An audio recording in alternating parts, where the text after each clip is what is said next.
દાહોદથી સમાચાર સામે આવી રહ્યા છે। દાહોદમાં ફતેપુરાના પોલીસ સ્ટેશન રોડ પર અધૂરી ગટરથી લોકોમાં રોષ। 1 મહિનાથી ખાડા ખોદી કામ અધૂરું છોડાતા હાલાકી વધી। લોખંડના સળિયા નાખી ગટરનું કામ અટકાવાયું હોવાનો આક્ષેપ। સ્થાનિકોને અવરજવર માટે પડી રહી છે ભારે મુશ્કેલી। અધૂરી કામગીરીને લઈને સ્થાનિકોમાં ભારે નારાજગી। હવે ગટરની કામગીરી ચાલુ કરીને 1 મહિનો થઈ ગયો છે। 1 મહિનામાં આ ગોકળ ગતિએ બિલકુલ કામ ચાલી રહ્યું છે। કોઈ સેફટી નથી ને કશું જ નથી।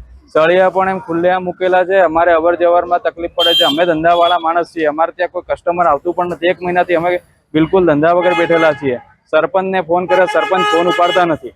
વારંવાર કહેવા છતાં હવે અમને કહે છે કે આ કામગીરી અમારામાં નથી આવતી, R&D માં આવે છે એવું કામ કહેવામાં આવે છે। હવે સરપંચ થઈને અમને એ વખતે રોડ ખોદ્યો ત્યારે નોટિસ આપવા આવ્યા, પણ હવે કહી રહ્યા છે કે અમારામાં કામગીરી નથી આવતી। તો સરપંચ શું કરવા ઉભા છે આવા? હવે આને આ કામગીરી કોણ કરશે?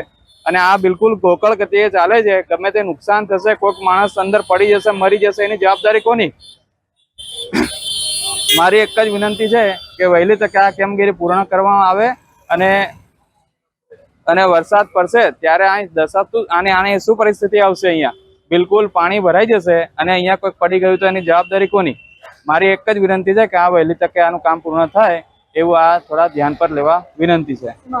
મારું પ્રજ્ઞેશ પ્રજાપતિ।